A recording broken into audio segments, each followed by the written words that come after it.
means what you are supposed to be taught in this work, in this week, in this term, from the first week to the last week. That is the scheme of work. Week 1,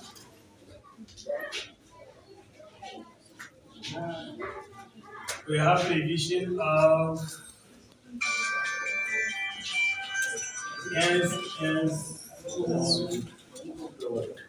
work. Week 2,